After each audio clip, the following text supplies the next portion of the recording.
I am super excited to be here. I often get nervous the first 3 minutes, only out of respect, because I take what I do seriously, but also take you seriously. So I'm going to rely on your energy to help carry me through this part of the conversation. Can I count on that? Yeah. Awesome. Okay, good.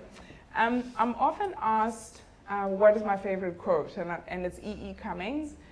In a world that does its best to turn you into something you're not, the hardest battle to fight is to remain true to yourself and never stop fighting. But as I got older, I realized that you only don't have one self, you have many selves. You've got the self that is doubtful, you've got the self that is confident, you have the self that is angry, you've got the self that is fly, you've got the self that knows how to put lipstick on in the dark. That doesn't apply to me. But essentially, at the core of your many selves should be a line that runs through, and that line should link to your integrity, which then led me to one of my favorite books at the moment, which is called The 4 Agreements. It's written by a guy called Don M. Ruiz. And the first agreement is integrity with your word. The second one is not taking anything personally. The third one is doing your best. I can't remember the fourth because I told you I'm nervous up front. So go get the book and you'll figure it out. But when I was asked to come and share about resilience, it reminded me of a question that when I'm asked and I answer, people think I'm being unhelpful. So the question is, who are your heroes? And the answer for me always isn't my mother. She's fierce, she's 8 years old. She'll tell you only because she's recruiting people for her party. But she is, trust me, if she's listening, she's going to say, tell them I'm 8. I'm like, Ma, I've told them on television. But the answer to that question is anybody who's overcome. So you will know when you're an entrepreneur, and tonight I'm going to introduce you to a new F word. It's not a swear word, it's not famine, it's not feminism. You'll find out in 2 slides actually. But the point of it is, anyone who's overcome is a Xero and a hero of mine. Because there's so many things we have to overcome. We have to overcome the things we've been told about what we can't do. We have to overcome the things we've been told about what we look like. We also have to overcome the things we've been told about what sort of businesses women can and cannot do, right?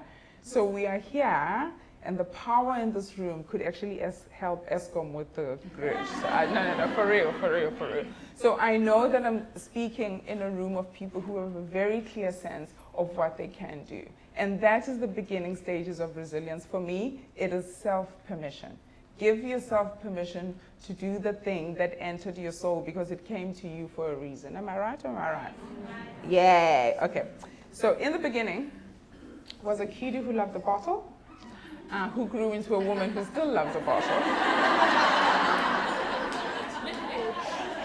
I've just switched the bottles around. So the first one gave me a soft upper lip. The second one gives me happiness.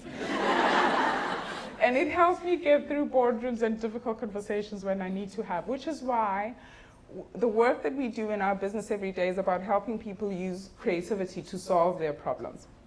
Whether those problems are commercial or they're just undefined. But in the end, it's creativity that moves humanity forward. In my everyday work, I've now come across more and more increasingly women who are in business. But in the same way that not all women are feminists, not all women in business are Fentreprenuer. So this is the F word. It's called Fentreprenuer. Can you just say Fentreprenuer? Because it makes you sound French, so you have to say it with a French accent. Fentreprenuer. So we registered and trademarked the term in 2017, and the reason we did that is because we wanted to pay attention to a special breed of woman. So the Fentreprenuer, in addition to all the stats that you probably know about how we are 52% of South Africa's population, and we truly are the secret sauce to Africa's future growth. There are other key characteristics that define the Fentreprenuer for me, and I call them the 5G community. So the first one, Fentrepreneurs are very clear about the gift they bring to the world. Yeah? The second one is they're very focused on their growth, their own growth, the growth of those they connect with, but also the growth of society and humanity. The third one is understanding grit, right? And how to come back from every setback. Because if it doesn't hurt, you probably aren't doing it right. No, I'm kidding. But if it doesn't hurt, you just have to go back, take a deep breath, and we've got people who are very good with breathing underwater who will tell us how to do that. But the idea here is the things that push you back are probably the things that are pushing you deeper. And that is where your strength lies. So I'm here to encourage you that when it doesn't come out right, like that banana cake I baked once and it came out looking like the other side of a pyramid, you go back and you do it again. In my case, I just remembered to add baking powder. That was the thing I hadn't added. So we know that they're good, they understand their gift, we know that they're very focused on growth, we know that they have grit, we also know that they're very generous. This is the age of generosity because there are only two hands. If you don't put something down, you don't make room for something new. And everything I know, I've been taught or read in a book or asked somebody. And there's no point in me hanging on to it because I guess when we were growing up, people thought that knowledge was power.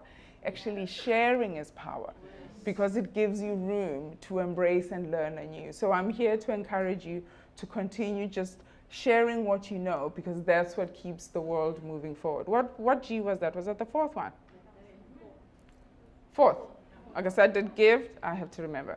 I did gift, growth, generosity, grit. There's a fifth, greatness. Because everybody wants to be great, but not a lot of us want to hang on to the discipline that will get us to that place of great. You ladies know, whether you're training for a 10-minute race, but you swim every day. That is the art of discipline. Discipline, for me, I describe as doing the thing you don't want to do to get you to the thing you want to experience. Yeah? So it's doing the thing you don't want to do. But also, I mean, Muhammad Ali also said a quote that I use all the time. He said, I hated every minute of training, but I said to myself, suffer now so you can live the rest of your life as a champion. So I'm hoping that you ladies and the gentlemen who are friends to ladies, thank you for being here, that you will continue to encourage us to dig deep, but also to suffer now so we can live the rest of our lives as a champion. How did I get to my journey? Mine, I turned 30 and I got sober, I changed my name. So if you knew me before 30, there's a name that you're not allowed to use because I will sue you. There is one person in the audience who's sitting there going, I know the name, I will sue you. But my word, in the same way that Coca-Cola is about open happiness or Surf Fruit is about deliciousness, the word I landed on was influence. And for me, influence is different from impact because impact is where the pebble lands on the water and influence are those concentric circles. I have therefore used the word influence to choose relationships, partners, opportunities, work environments. And if I can't be of influence, I depart, I thank them nicely, return their excess card, and leave. But for as long as I can be of positive influence, I stay in that environment, which is another thing that as people who are entrepreneurs, we have to understand. What is your word? Because that word will become your litmus test. And you'll never second guess yourself once you figure out what your word is. What I love about women in business is that they create a movement, but they also cultivate community. And here is an example of community. Thank you, Fred, for bringing us together under Heavy Chef, because here is a community of givers, of sharers, of people who learn. But community isn't that soft, nice thing. It is indeed a coming together of individuals, but also it asks us to do certain things. It asks us to be honest with each other. It's asking us to celebrate each other's success. It's also asking us to speak in complete sentences. You can give feedback without being unkind, right? So and it is important that you do that, because when you don't speak in complete sentences, I leave the room thinking you just said you love my work. But actually what you said is, I love your work when it is fully done. When it isn't, then it makes us look shoddy to our clients.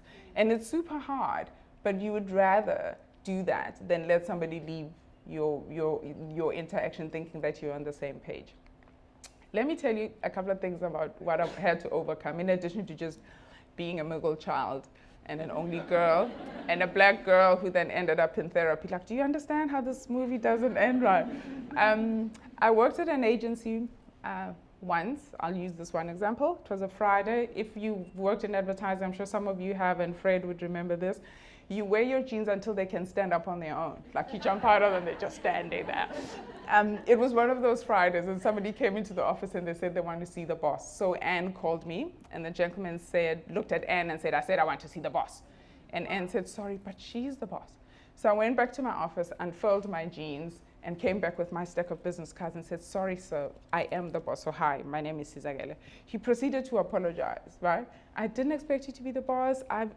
You people confuse me. So he dug a big hole. No. But here's the thing. The thing is, we can have uncomfortable conversations because we are a multi-dimensional and diverse country, but we have to use those opportunities as teaching moments, right? So in that instance, I just said, sir, I recognize your confusion, but your prejudice is your business, not mine. Yeah? Because prejudice is ignorance on steroids. Don't take it with you. Okay. So what I'm going to do is leave you with this clip, because this woman is an example of what overcoming is. They said her body shape was wrong. They said she was too old. They said she doesn't even understand what the discipline is. And she's proved them not only wrong, but she's gone on to succeed and achieve first in every other field. So if you remember anything from my talk, it is Fentreprenuers are the secret sauce of the future, and the things that push you back are only helping you go deeper. And I hope in your everyday moments that you will dig into that courage and help yourself soar. I thank you, and here's your clip. Goodbye from me for now.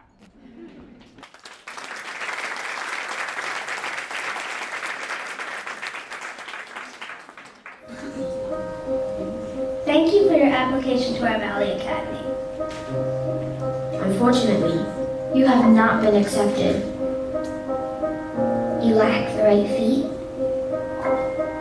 turnout, Achilles tendons, and leg and torso length. You simply have the wrong body for ballet. With your body, you could be a professional dancer in Vegas. And at 13, you are already far too old to be considered.